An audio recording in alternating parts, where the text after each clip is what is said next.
You have all sorts of references in the game. It's really nice to see them back and like say, oh yes, I remember this element, or this character or this enemy. Oh, speaking of the knucklehead there, that is a classic toy from my youth. That's something we never saw in any of the games. Something that we remember the toys, but haven't seen them as enemies. So it's something new. We have some nice surprises for the players.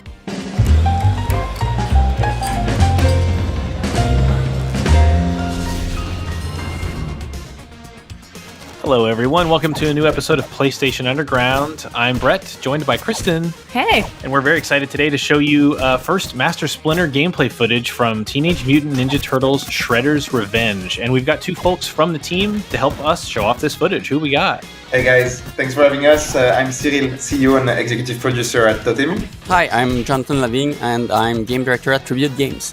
And we are taking a look here today at some pre-recorded footage.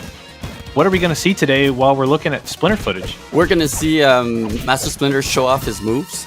And I wanted to tell that how much I'm excited about having Splinter in the game, because that's kind of a dream I had since I was a kid, to be able to play as Master Splinter. We almost never saw how he fights. We had a glimpse of it in the 80s animated series, but never in any of the games. So yeah, I'm really happy to have him part of our game.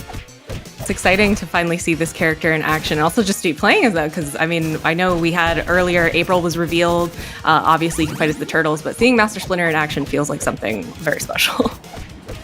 Yeah, people were a bit expecting that, of course, but also because it was in the announcement trailer.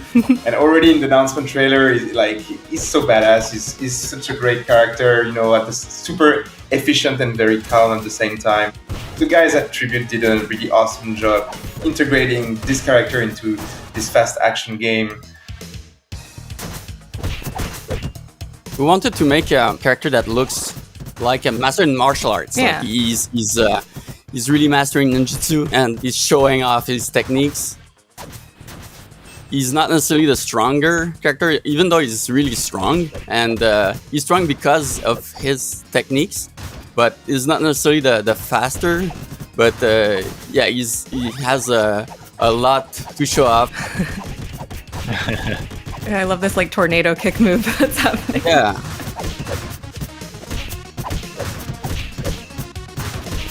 The animation, the pixel art, everything feels like such a callback to the bright, colorful 80s era. What was some of the inspiration that you guys took when creating some of these levels? Personally, I rewatched the entire old series. I really loved it as a kid, so it's definitely an inspiration. We also all played the arcade games as well. Of course. So we really wanted the game to be as faithful as possible to those memories we had as a kid playing those games. Yeah. You can see it with the visual style of the game. It's really close to the old series. The backgrounds almost look hand painted, even though it's pixel art. And the character sprites also very close to the character of the series. Mm-hmm. So yeah, that's what we were aiming for. We're going to jump ahead here a little bit and take a look at footage with three players. We got Don and Raph joining. But again, you can just see all these beautiful animation touches and throwing the characters at the screen, also right out of the arcade game, the second one. A lot of cool homages there. And I loved, there was one quick move that Splinter did where he actually bites with his mouth. And I don't know if this is an intentional reference, but I remember that bite from the opening to the 80s cartoon when he's chopping all of the wood blocks and he goes left and right, front and back, and then you're like, how's he going to get the one in front? And chomp bites the block in front. Yeah, that move isn't there, actually, so it's something that I'm sure people will be glad to see. Is that a Genghis Frog reference on the standee? Yeah, the punk frogs are in the game. That's really cool. You have all sorts of references in the game. It's really a pleasure to revisit because, unlike Jonathan, I didn't rewatch the whole series on my side, but so I forgot some elements, and it's really nice to see them back and say, oh yes, I remember this element, or this character or this enemy. Speaking of the knucklehead there, that is a classic toy from my youth. Exactly. That's something we never saw in any of the games as well. It's something that we remember the toys, but not haven't seen them as enemies. So it's something new. We have some stuff like that, some nice surprises for the players. We have a lot of fan service, like stuff that people will be glad to see again, or like Cyril mentioned, call back to the series and hints here and there to earlier stuff. But we also have new stuff that was never seen in video game form. We're going to jump into some 4-player footage here and see the whole team. So some of these special moves that the characters are doing, like, you know, you'll see Splinter flash pink and like shoot silhouettes of himself. Is that like a meter you're building up? The player character build up a special move bar. You can see that it's the blue bar in the HUD. And that bar can have up to 3 levels. And when you have 1 level filled up, you can use it to do a special attack. There are 3 different special attacks that each of the players can do.